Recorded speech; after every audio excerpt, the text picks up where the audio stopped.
Have you ever tried to understand Webpack and what it is? And have you built Lego? Think of these pieces as some pieces of your code. It can be a module, it can be a React component. So you have all these code pieces here, and then you assemble them.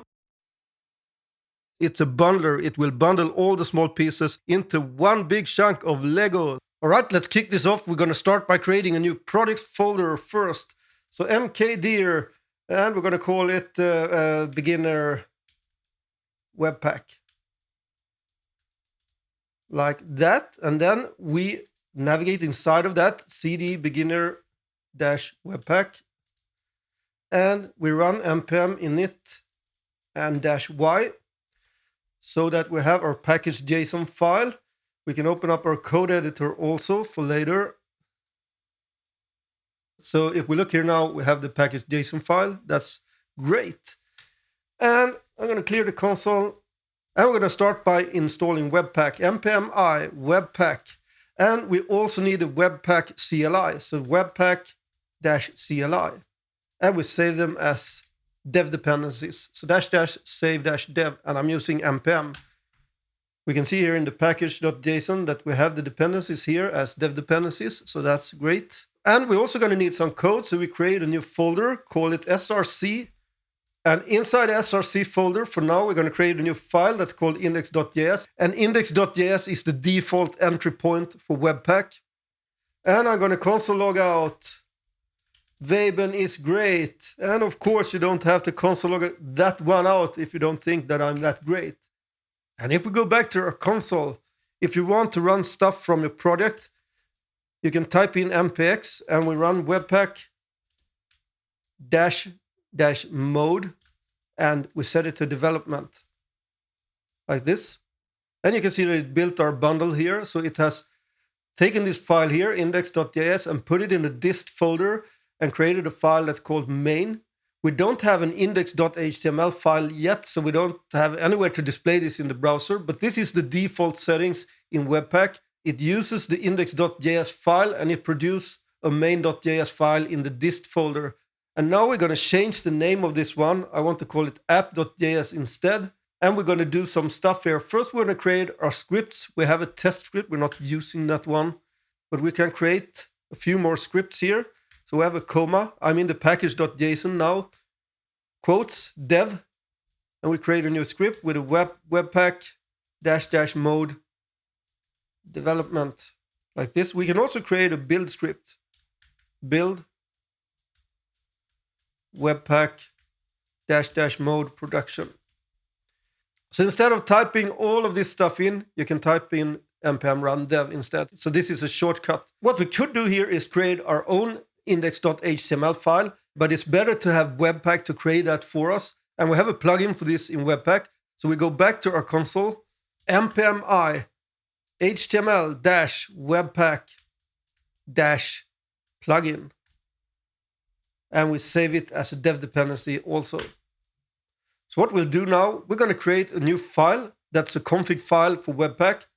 So in the root folder, we create a new file, webpack-config.js. And we're going to import our plugin that we just installed. We're going to do it with the common JS import, not ES6 imports. HTML Webpack plugin. Be careful with the spelling here. Capital H, capital W, and capital P equals require. And we have our plugin, HTML Webpack plugin. All right, so that's our plugin. We're also going to need the path, const path. That's something that's built into Node, not patch, path. Okay, then we're going to do an export in this file. We export a module that will contain all the settings that we have for Webpack. So module.exports equal. There are some settings and stuff you can do if you want to use ES6 imports and exports in your Webpack config file, but I'm not going to show that now. We have a property that's called plugins, and it takes in an array. And in that array, we can put our plugins. We're going to create a new HTML Webpack plugin. That's the one that we imported up here. We have parentheses, and we give it an object. And we set the title to Webens awesome Webpack tutorial. Something like that. And then I also actually have to change this entry point because I renamed this one to app instead of index. I have to change the entry point for Webpack. So here at the top, we have a property that's called entry. It's an object. We set the main and we use the path that we imported from node.resolve. And this one is for resolving our path name. _, dir name, comma, quote, / src / app.js. And this will change the entry point to this file here that I renamed to app instead. And while we're here, we can also change the output.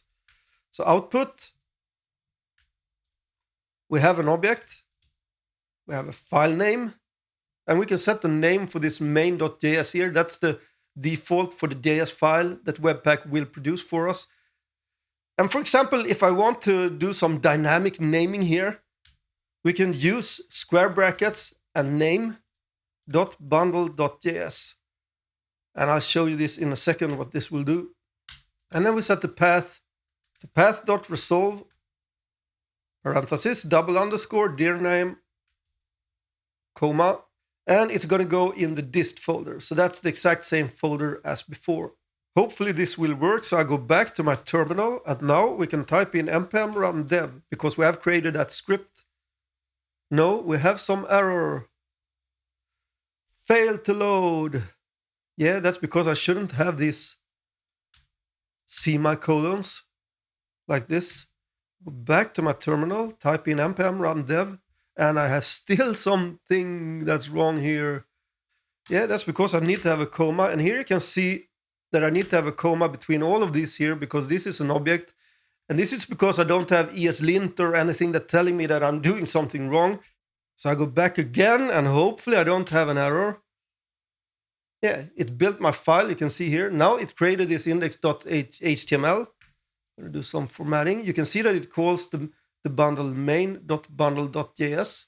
We can actually remove this old file here, main.js. We don't need it. And this is where it put the name. As I did in the Webpack config, you can see that I had the name here. And now it's set to main, so it will add the name to the bundle. Otherwise, you can just call it bundle if you want to do that. But you can make it a little bit dynamic this way. And the default name is main, so that's why it attached that name there. So we have the main bundle. So this is everything it has built for us. And it's created the index.html file. I'm going to open up this file in the browser. So from the dist folder, I'm going to grab the index.html and put it here. And if we check our console, you can see that it console log out. Babel is great. So it's working. So back to the code editor. And we want a server for this one. We don't want to drag this file and reload it every time. So we want something to auto update and create the web server for us. So we're going to install something that's called Webpack dev server. So back to the console, npm I webpack-dev-server --save-dev. We save it as a dev dependency. Right? That installed correctly. So back to the webpack.config.js file. And somewhere maybe here after the output, we have a property called dev server capital S : and it wants an object. We set the content base capital B. It's going to be the dist folder like this. And open, we set it to true. That will auto open this one when we run this command. And also important to have a comma that I forgot about last time. So this will run the server in the dist folder. It will not create any files actually because it will keep them in memory. So that's why it won't recreate any files inside of here. So if you didn't have any files, it won't create them. It will create them later when you run the script for production. So no worries. We're going to change our start script a little bit in the package.json file now.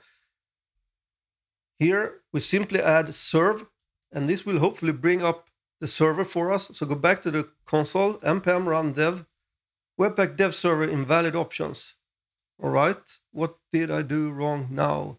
Yeah, I have a typo here. It should say content base instead.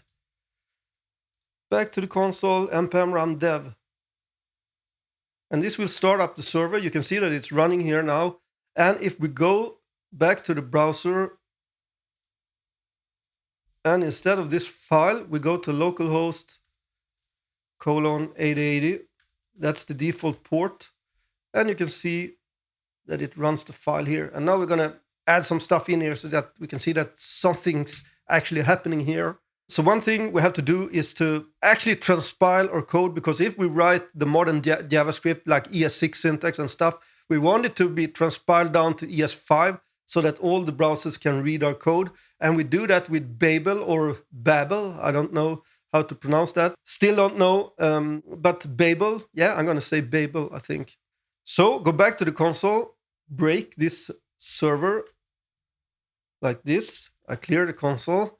And I'm going to npm install npm I Babel-loader.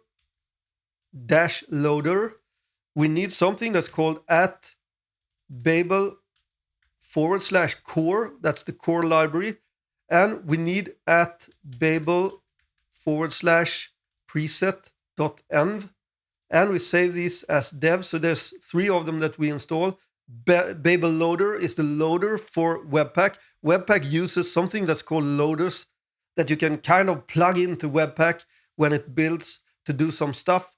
So we're going to use this one to transpile our code to ES5 syntax. And Babel core, that's the core library for Babel, and Babel preset-env. That is the kind of basic presets for Babel that we're going to use. So we install all these 3. Back to our code in the Webpack config file. So just below the plugins, make sure to create a comma here also. Very, very important. It's so easy to forget about this when we don't have any linting set up for us. We have a property that's called module, : we have an object. We're going to set some rules. We have an array. And here you can specify all the loaders and stuff that you want Webpack to go through one by one when it builds your bundle. And you should know that these rules are evaluated from bottom to top and also from right to left. Basically, the rule that you want to be run first, you should have at the bottom. Each rule is going to go in its own object. So I create curly brackets. We have a property called test. And in this property, you specify which files you want to look for. And it's a regex. So we have /, we have \.js. We want to test for JS files. And we have a $, / and a comma. So this will look for all the .js files that we have in our project. We're going to exclude some stuff also. Exclude / node_modules. We don't want this to be run in the node modules folder. Comma. Use. And that's the loader that we're going to use. And that's another object. We have the loader, : Babel-loader. And we have some options. And that's another object. Presets, : we have an array. Here you can specify different presets that you want this Babel loader to use. And this is a string. And we're going to use our @Babel /preset-env. So this will make sure that we transpile our code down to ES5 syntax. And we can use all the new stuff from JavaScript. And it will be transpiled down to something that the browsers can understand. Save the file. That's going to make sure that it works. npm run dev. And it seems to be working. We can't see anything here, but it will transpile the code down to ES5 syntax. We're going to try something out now. So inside the src folder, create a new file that's called component.js. And inside this file, I create an arrow function, component, equal. This is very much like how you create components in React, but this has nothing to do with React. I have a const element equal document.create element. Parenthesis, I'm going to create an h2 element. This is plain vanilla JavaScript. And the element.inner HTML is going to equal Weben's awesome Webpack tutorial. And I return the element. I'm also going to export default component. Yeah, I misspelled this one. Component.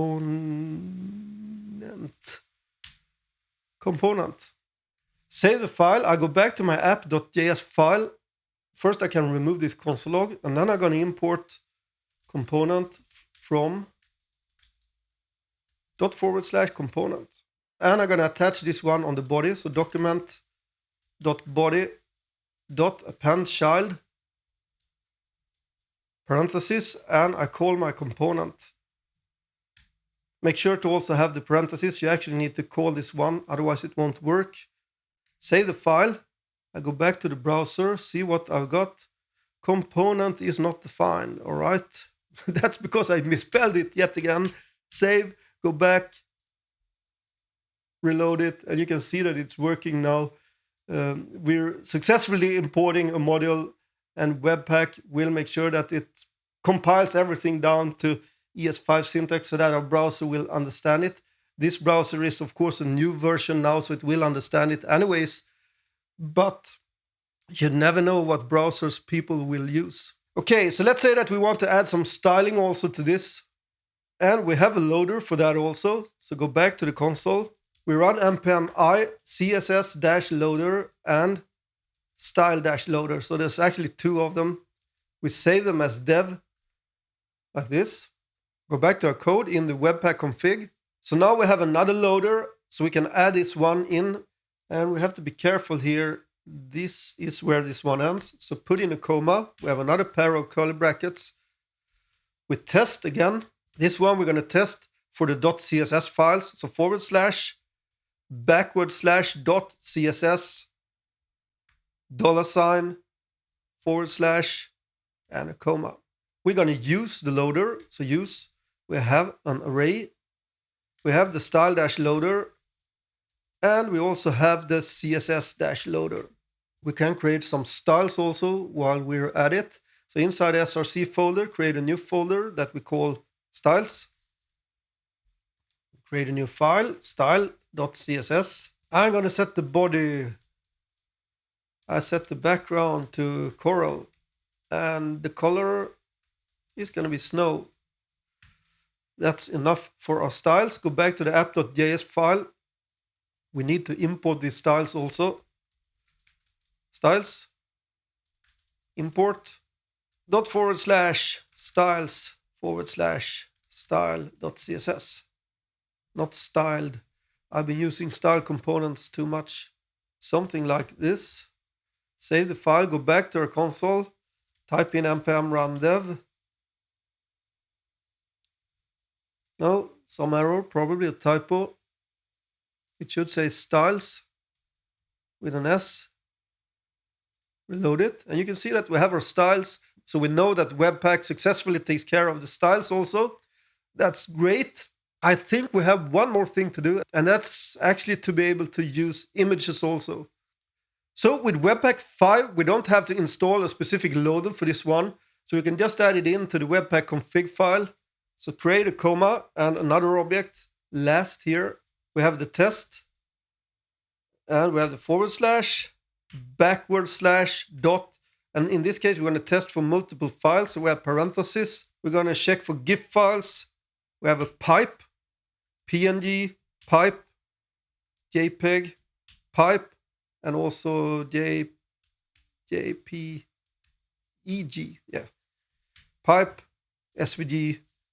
So that's the files that we're going to look for now. And we have the $/ I, comma. And the type is going to be asset / resource. So this is everything we have to do with Webpack 5 for handling these assets.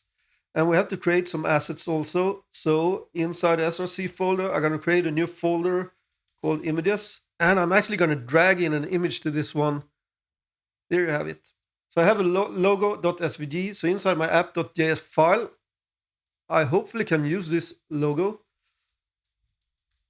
I mark it with image, import logo from ./images / logo.svg. Then I have to create this image. So I have a const imd equal document dot create element, and it's an image I create. The imd.src is going to be the logo. And then I'm going to attach it to the body. So document body, append child, img. Save the file. So I had to restart the server for it to work because I had modified the Webpack config. But you can see that it imports the image just as it should, and it's working. It builds our bundle. So we've implemented styles, we've implemented a server for Webpack, and we have implemented assets handling images and stuff like that. And also we transpile it down to ES5 syntax. And this is the very basics of Webpack. I have roughly 40 rows of code.